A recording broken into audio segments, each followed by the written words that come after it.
정우택 원내대표는 만시지탄의 감이 있지만 지금이라도 성취된 것이 참으로 다행스럽다며 정부 여당은 국민적 혼란을 초래한 데 대해 공식 사죄하라고 했습니다. 국민의당과 바른정당도 수용할 수밖에 없는 현실이라면서 더는 논란이 없어야 한다고 했습니다. 자, 바른정당 주호영 원내대표 국회 교섭단체 대표연설을 했는데 문재인 정부의 대북 정책 정면 비판하면서 강경한 대응을 요구를 했죠. 네, 바른정당 주호영 원내대표는 국회 교섭단체 대표연설에서 북한의 ICBM 발사와 6차 핵실험 강행은 대한민국 안보의 참담한 대실패라고 했습니다. 이어 문재인 대통령이 현 상황의 의미와 대책을 국민에게 직접 설명할 것을 요청한다고 했는데요. 북핵 대책과 관련해 핵 균형과 다층 미사일 방어체계 구축 등을 제시했습니다. 주 원내대표는 전술핵 배치가 되든 핵 공유가 되든 우리도 핵을 직접 관리함으로써 즉각적인 핵 보복 능력을 갖춰 북한이 절대 핵을 쏠 수 없는 상황을 만들어야 한다고 했습니다. 본회의 전 열린 바른정당 전체회의에선 이해운 대표가 금품수수 의혹에 책임을 지고 당대표직에서 사퇴했습니다. 이 대표는 사력 입지 못한 불찰로 심려를 끼쳐 죄송하다며 다만 모든 진실과 결백을 검찰에서 떳떳하게 밝힐 것이라고 했습니다. 지금까지 국회에서 TV조선 조정래입니다. 문재인 대통령과 일본 아베 총리가 오늘 오전 러시아에서 정상회담을 했습니다. 두 정상은 북핵과 관련해 제재와 압박을 강화하는 데 뜻을 같이 했다고 합니다. 청와대 취재기자 연결해 보도록 하겠습니다. 최지원 기자. 네, 청와대입니다. 두 정상이 북한과의 대화보다는 제재와 압박을 강조를 한 거죠. 네, 그렇습니다. 문재인 대통령과 일본 아베 총리는 현지 시각 오전 9시 45분부터 단독 정상회담을 진행했는데요. 이 자리에서 양 정상은 북핵 대응 방안에 대해 지금은 대화보다 최대한의 제재와 압박을 강화해 나가야 한다는 데 의견을 모았습니다. 또 북한의 원유 공급 중단을 위해 중국과 러시아가 제재에 동참할 수 있도록 최대한 설득해 나가기로 했습니다. 문 대통령은 한반도 상황이 더 악화돼 통제 불능의 상황에 빠져들지 않도록 하는 게 중요하다며 북한이 핵과 미사일을 포기하도록 제재와 압박을 최대한으로 하는 한편 궁극적으로 평화적 방법으로 문제를 해결하자고 했습니다.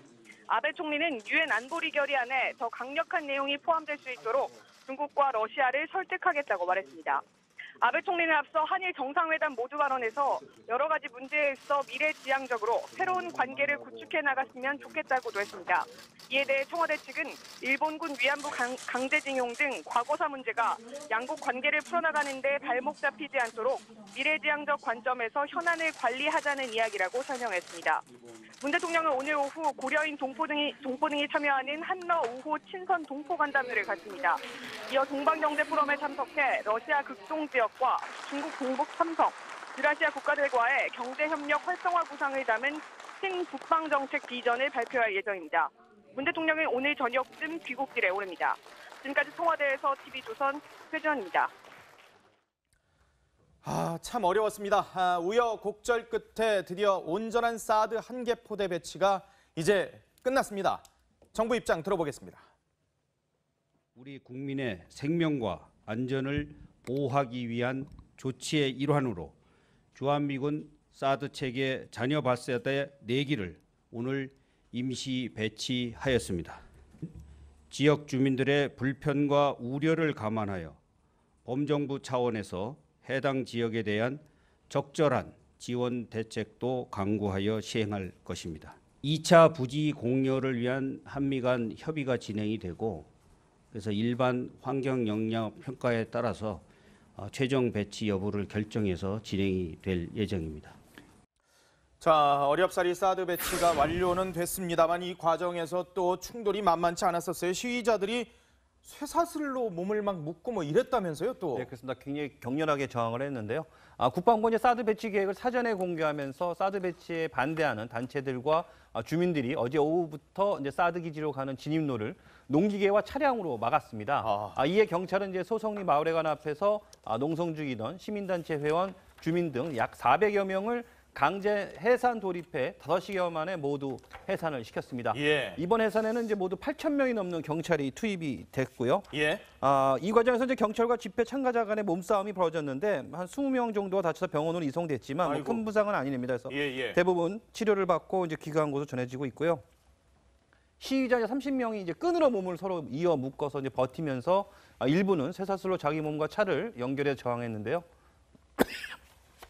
그 경찰관들은 뭐 향해 또 물병을 던지기도 하고 또 사드 반대 주민들은 이제 경찰이 이제 무자비하게 뭐 진압 작전을 했다 이렇게 주장을 하고 있지만 뭐 최대한 안전하게 해산시켰다는 게 현장에 있었던 기자들의 얘기고요. 아하. 시위에 참가한 주민들은 뭐 눈물을 보이면서 끝까지 투쟁하겠다는 의지를 밝혀서 논란은 계속될 것으로 보입니다.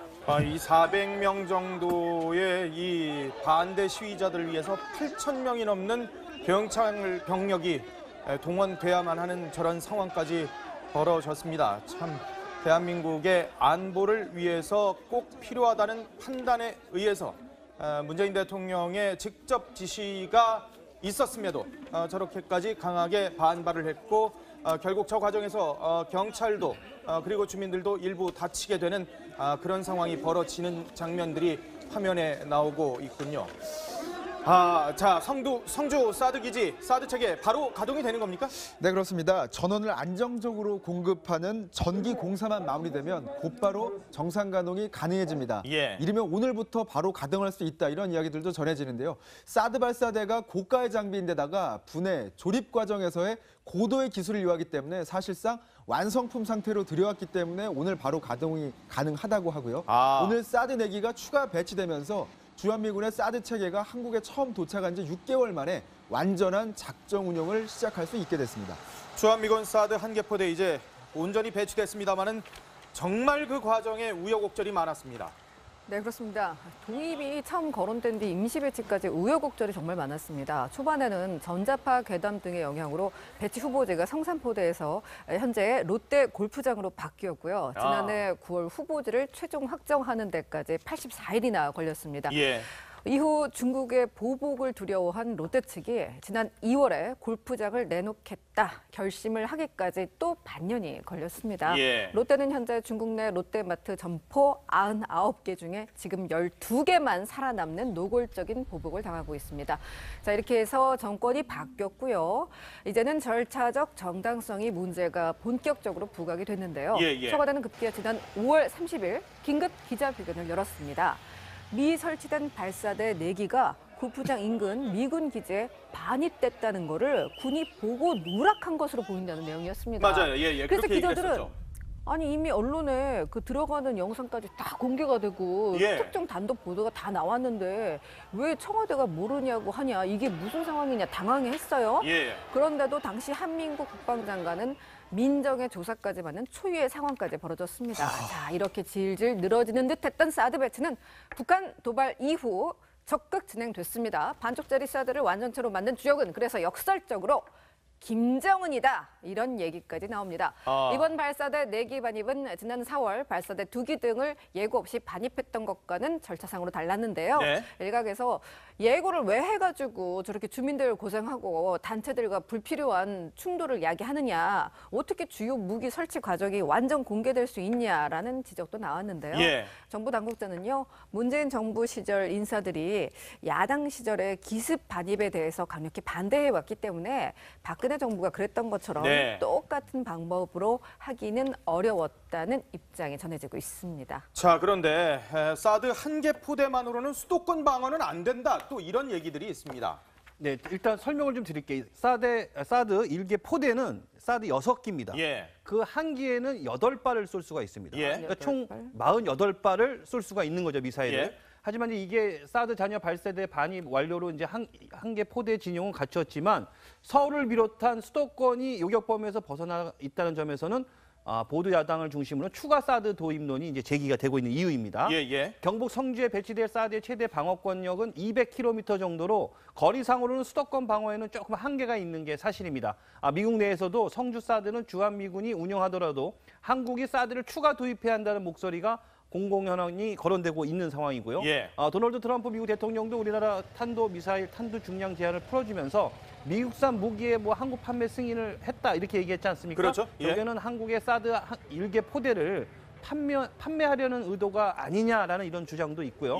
그러나 우리 군은 2020년 초반을 목표로 한 한국형 미사일 방어체계 구축을 추진 중이고 국내 여론과 미국 주도 미사일 방어체계 편입 우려 등을 고려해서 또 중국, 러시아의 반발 등이 예상되고 있기 때문에 사드 추가 도입은 좀 쉽지 않고 좀 신중하게 논의를 해야 된다 이런 반응입니다. 자, 사드 발사대 4기 추가 배치와 관련한 정치권의 이야기 들어보겠습니다. 정부 여당은 국민과 국제사회 앞에서 이런 혼란을 초래한 데 대한 공식 사죄도 있어야 된다고 생각합니다. 또 집권 이후에는 국방부 보고 누락 사건을 통해서 전혀 사실과 맞지 않는 이런 행동에 대해서 국가적 혼란을 부추겨왔다고 봅니다. 안보를 확보하기 위한 불가피한 조치였습니다. 지금은 대화보다는 제재와 압박을 중심으로 대북 관계를 설정해야 한다고 판단하고 있습니다. 그러나 최종적으로는 전쟁이 아닌 평화적 해결책이 되어야 한다는 점은 다시 한번 분명히 합니다. 자, 그동안 절차적 문제를 이유로 해서 사드 배치에 적극적이지 않았던, 일부는 반대를 해왔던 여당은 좀 머쓱해졌을 것 같은데요? 네, 그렇습니다. 오늘 그 우원식 원내대표의 이야기인데요. 일단은 긴급한 상황에 맞게 임시 배치를 한 건데 추후에 엄격한 일반 환경영향 평가를 통해서 고정, 확정 배치 여부가 결정될 것이기 때문에 민주당이 입장을 바꾼 건 아니다. 이렇게 설명은 하고 있습니다. 어렵네요. 예. 네, 그렇습니다. 당내 사드 반대 그룹인 사드 대책특별위원회도 국제사회와의 공조 속에 움직여야 한다면서 한 발 물러난 듯한 그런 모습입니다. 예. 하지만 당내 사드 찬성파들은요.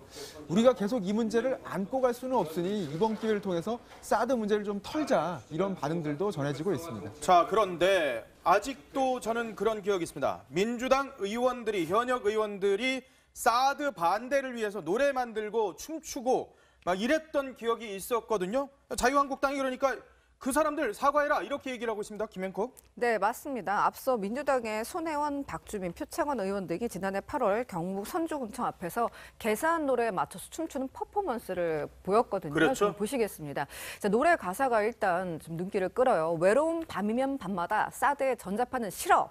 강력한 전자파 밑에서 내 몸이 튀겨질 것 같아 등의 내용을 담았습니다. 예. 의원분들이세요. 저분들이 지금 현역 의원분들이 포함됐다라는 말씀이시군요. 양승조 의원 보이고요. 그다음 손혜원 의원이 지금 화면에 잡혔네요. 또 가발도 쓰신 거예요? 예, 표창원 의원도 있고요. 야권에서도 당시 야권에서도 목소리가 크고 지명도가 높았던 의원분들이고 예. 셔츠를 입은 분은 표창원 의원이신 것 같아요. 자, 우스꽝스러운 가발과 탬버린을 흔들면서 집회의 흥을 매우 돋구었는데요. 지금 좀 요 근래 영상이 퍼지면서 좀 예. 멋쩍은 상황이 되셨죠. 자유한국당은 이렇게 사드 괴담을 퍼뜨린 민주당 의원들 그동안의 혼란에 대해 책임을 져야 한다고 지적을 했습니다. 예. 결국 대통령이 이렇게 결정할 것을 두고 민주당은 그동안 왜 그렇게 난리를 쳤냐 이겁니다. 자, 이분들이 춤추고 노래하는 동안에 나라는 혼란에 빠졌고 동맹은 고개를 돌리는 어처구니 없는 일이 일어났다. 예. 민주당 이분들 엄청난 국익을 손상시킨 것에 대해 관계 의원을 징계하고 또 국민 앞에 사죄해야 할 것이라고 목소리를 높였습니다. 자, 저렇게 이른바 사드 괴담을 공개적으로 퍼뜨리고 그랬던 분들 유감 표명이나 입장 표명이 있었습니까? 네, 그 앞서 그 김앤국께서 말씀해 주셨는데요. 뭐 손혜원, 박주민, 표창원 의원 등 일부 여당 의원들이 가발을 쓴 채 사드 전자파에 몸이 튀겨진다 이런 노래를 불러서 논란이 됐는데 아직 이와 관련해서 사과 입장을 밝힌 의원은 없는 상황입니다. 현재 소규모 환경 영향 평가를 그것도 약식으로 했기 때문에 아직 안전성이 확실히 담보된 것은 아니다 이런 분위기도 전해지고 있습니다. 그 앞서 양승조 의원 말씀을 하셨는데 양승조 의원은 아니고요. 좀 닮았는데요. 김한정 의원이라는 점을 다시 양승조 한번 의원은 말씀을 아니었군요. 네, 예, 그렇습니다. 예. 그 부분 저희가 그렇습니다. 정정을 드리도록 네. 하겠습니다. 자, 소규모 환경 영향 평가니까 이거 아직 다 완전한 거 아니거든? 그럼 일반 환경 영향 평가에서도 똑같이 전자파가 없으면 이분들이 입장을 밝히겠군요.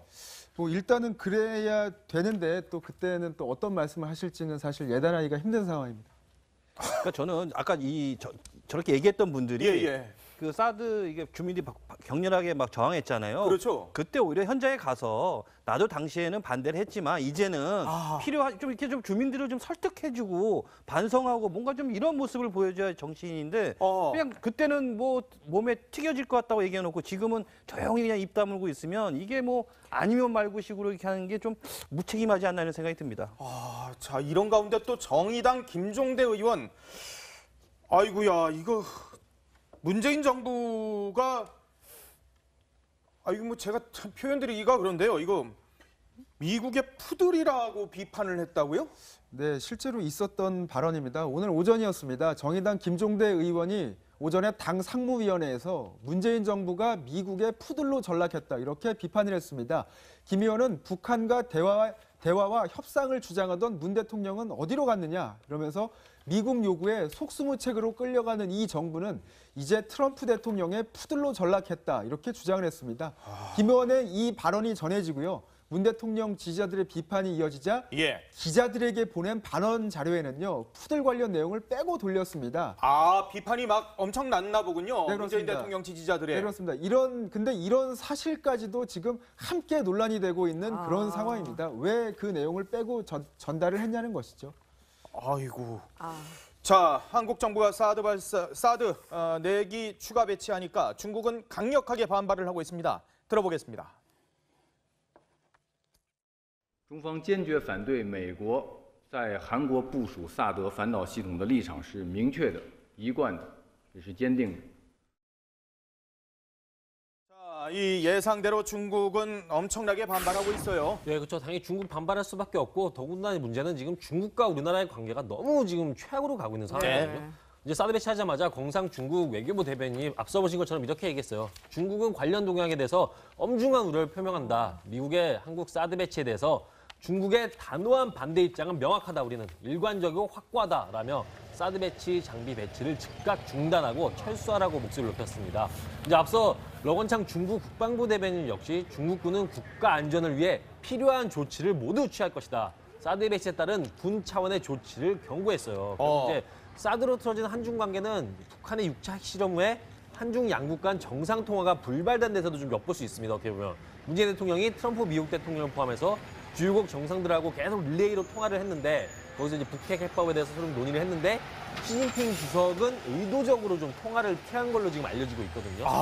근데 이게 외교적 난관에도 중국에 진출한 이제 롯데뿐만 아니라 한국 기업들에 대한 추가 보복에 대한 우려도 점점 가시화되고 있는 상황입니다. 결국 이제 북한이 일단 탄도미사일 쏘고 6차 핵실험까지 했으니까 결국 한국과 중국의 공조가 그 어느 때보다 지금 절실한 상황은 맞는데 그와 반대로 중국은 이제 북핵 문제하고 사드는 별개다 이 입장을 계속 고수하고 있기 때문에 앞으로 좀 한중 관계 악화는 불가피해 보이지 않냐 이런 전망입니다.